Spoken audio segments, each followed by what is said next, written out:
दोस्तों नमस्कार, आप देख रहे हैं हेलो न्यूज वर्ल्ड सोच बेहतर कल की। 9 मई को हरियाणा के सालवन करनाल में वीर शिरोमणि महाराणा प्रताप की 485वीं जयंती पर प्रदेश स्तरीय समारोह आयोजित किया जाएगा।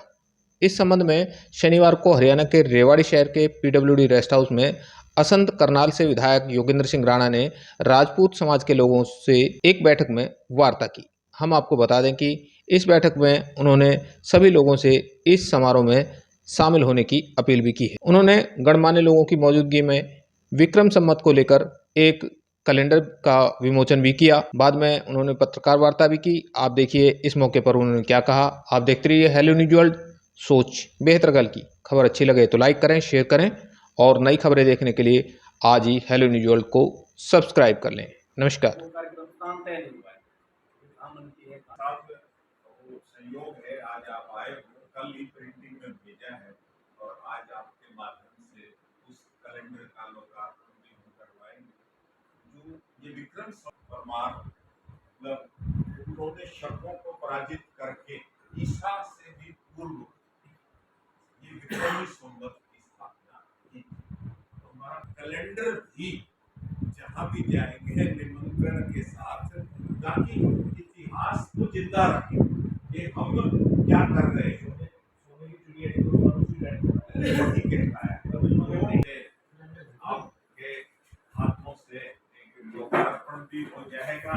ये तो प्रिंट होके तो शायद सोमवार मंगलवार को आएगा, लेकिन इसका प्रयोग करेंगे। सर प्रेस वार्ता बुलाई है, क्या पूरा कार्यक्रम रहा, बैठक भी दी है? देखो, आज महाराणा प्रताप जी की जो 485वीं जयंती सालवण गांव में करनाल जिले में 9 मई को और विशाल जयंती मनाई जा रही है। और उसके एक किस्म से जो पूरा आयोजक मंडल है, हमारे युवा विधायक कर्मठ विधायक योगेंद्र राणा जी असंध से विधायक हैं, इनके नेतृत्व में जिला के अध्यक्ष हमारे डॉक्टर NP सिंह जी, वो सारी टीम यहाँ आई है रेवाड़ी की सरदारी को नोता देने कि भाई 9 मई को बढ़ चढ़ कर आप लोगों ने इस जयंती में शामिल होना है और सर्व समाज को लेके शामिल होना है।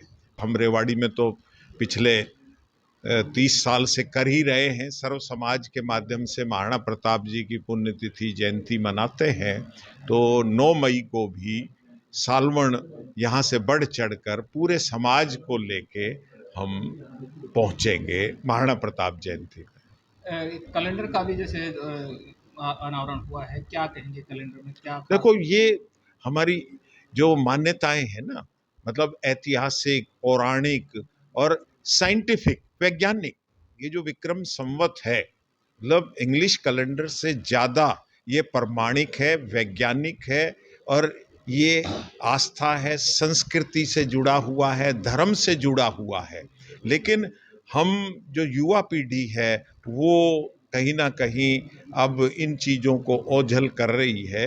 तो अब हम 9 मई तक पूरे हरियाणा में एक किस्म से निमंत्रण भी देंगे और ये अपनी जो हिंदी तिथि अनुसार जो विक्रमी संवत के हैं, ये कैलेंडर युवा पीढ़ी में वितरित भी करेंगे और एक जागृति पैदा करेंगे महाराणा प्रताप के बारे में, महाराणा सांगा के बारे में, पृथ्वीराज चौहान के बारे में, जो महापुरुष हुए हैं जिन्होंने देश के लिए, समाज के लिए, धर्म के लिए अपने प्राणों की बाजी लगाई और सर्वधर्म का उद्धार किया था। डॉक्टर साहब रेवाड़ी आए हैं, क्या पूरा कार्यक्रम रहा? बैठक भी कोई समाज के लिए गई है, क्या कहेंगे?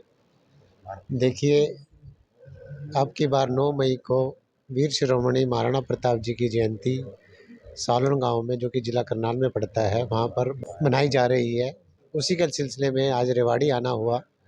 हम सब आयोजक मंडल के सदस्य, हमारे जो हरियाणा राजपूत प्रतिनिधि सभा के प्रदेश अध्यक्ष हैं श्री नरेश चौहान जी, उनका मार्गदर्शन लेने के लिए और पूरी रेवाड़ी की सरदारी को न्योता देने के लिए आज हम यहाँ आए हैं।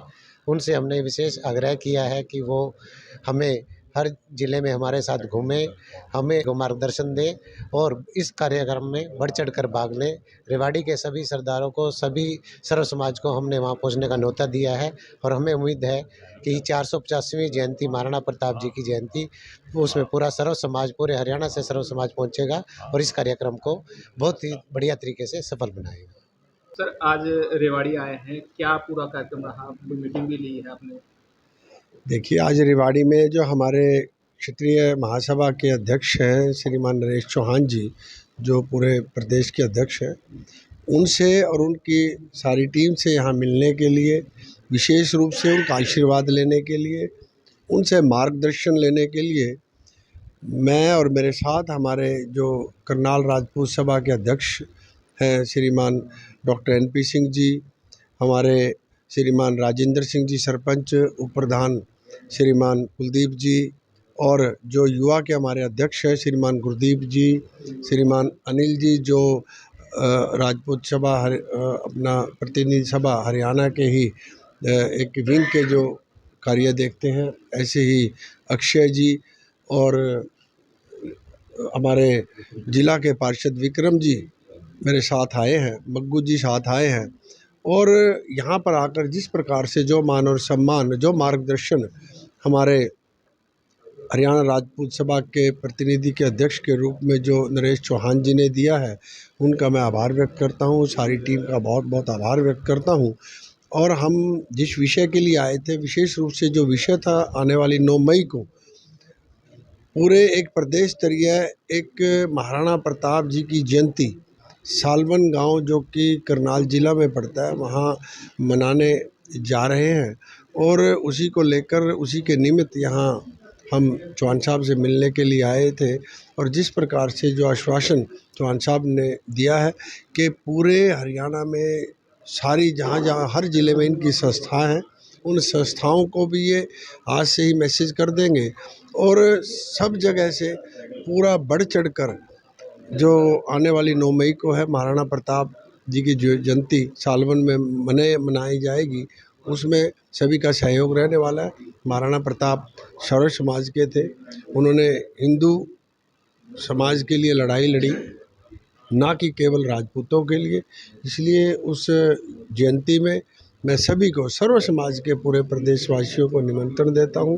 और निश्चित रूप से आप इन बड़े बुजुर्गों के आशीर्वाद से, विशेष रूप से जो हमारे करनाल की सभा है या जितने भी हमारे हरियाणा के राजपूत सभा है, हमारे चाहे जनप्रतिनिधि पहले रहे हो चाहे अब हैं, विशेष रूप से चाहे हमारे साथ हमारे सरकार में मंत्री जी हैं, वो हम सब मिलजुल कर इस कार्यक्रम को इतना भव्य बनाएंगे कि निश्चित रूप से एक ऐतिहासिक महाराणा प्रताप जी की जयंती बनेगी। और विशेष रूप से इसमें माननीय मुख्यमंत्री श्रीमान नायब सैनी जी का मार्गदर्शन मिलेगा और जितने भी हमारे समाज के, दूसरे अन्य समाज के जो हमारे जनप्रतिनिधि हैं, उनको भी हम इन सब में निमंत्रण देंगे। सर राणा सांगा जी के ऊपर एक टिप्पणी आई, राजनीतिक तौर पर विरोध भी हुआ और जमीन पर भी विरोध दिखाई दिया। क्या मानते हैं, कहाँ तक उचित थी वो टिप्पणी और अनुचित उसमें क्या क्या था? देखिए, उस टिप्पणी में सारा ही कुछ अनुचित था, उचित कुछ नहीं था। महाराणा प्रताप इस प्रकार के योद्धा थे, उन सब की वजह से आज हम यदि यहाँ इस खुली हवा में सांस ले रहे हैं, उन योद्धाओं महापुरुषों की वजह से ही है। और महाराणा सांगा का जो इतिहास रहा है कि जिस प्रकार से बताया जाता है, उनका एक हाथ नहीं था, एक आँख नहीं थी, एक पैर नहीं था, और उसके बावजूद भी जो लड़ाई उन्होंने लड़ी वो एक अपने आप में बहुत ऐतिहासिक लड़ाई। उन्होंने 100 लड़ाई लड़ी, 100 की 100 जीती, अपने आप में बहुत बड़े गर्व की बात है। और जिस प्रकार से एक समाजवादी पार्टी के सांसद श्रीमान रामजी लाल जी ने जो उन पर टिप्पणी की थी कि इब्राहिम लोदी को हराने के लिए बाबर को राणा सांगा ने बुलाया था, ये इतिहास के पन्नों में कहीं दर्ज नहीं है, बिल्कुल सरासर गलत आरोप महाराणा सांगा के ऊपर लगा था। मैं केंद्र सरकार से निवेदन करता हूं कि या तो वो सांसद सार्वजनिक रूप से माफ़ी मांगे, नहीं तो उसको उसके वहाँ से निष्कासित किया जाए।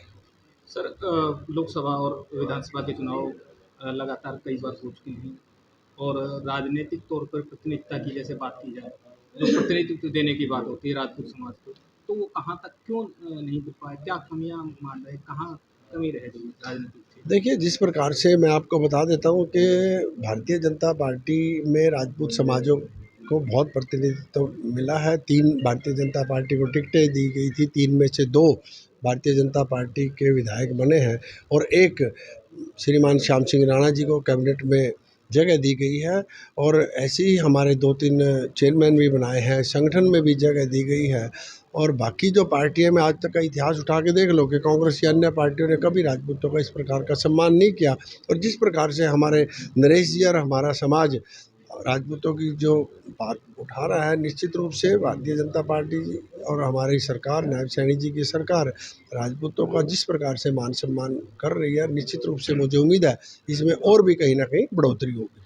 आज रोहतक से जो भाजपा के कार्यालय का स्थानांतरण हुआ है उसको शिफ्ट कर दिया गया है, पंचकूला में अब कार्यालय होगा, कैसे किस तरह से देखते हैं, क्योंकि संख्यात्मक रूप में भाजपा अपने आप को मजबूत में करने लग रही है। देखिए, निश्चित रूप से भारतीय जनता पार्टी विश्व की सबसे बड़ी पार्टी है। भारतीय जनता पार्टी का एक एक कार्यकर्ता पन्ना प्रमुख से लेकर, चाहे वो बूथ अध्यक्ष की बात करें, शक्ति केंद्र प्रमुख की बात करें, मंडल की बात करें, जिला की बात करें, प्रदेश की बात करें और केंद्रीय नेतृत्व की बात करें, हर जगह भारतीय जनता पार्टी का कार्यकर्ता और विश्व की सबसे बड़ी पार्टी भारतीय जनता पार्टी। और जिस प्रकार से पिछले 11 वर्षों में माननीय नरेंद्र मोदी जी के नेतृत्व में और यहाँ पर हरियाणा में भी माननीय मनोहर लाल जी के नेतृत्व में 9.5 वर्ष तक और अब लगभग 1 वर्ष से माननीय नायब सैनी जी के नेतृत्व में जो भारतीय जनता पार्टी का ग्राफ बढ़ा है, इससे पहले इस प्रकार का नहीं था।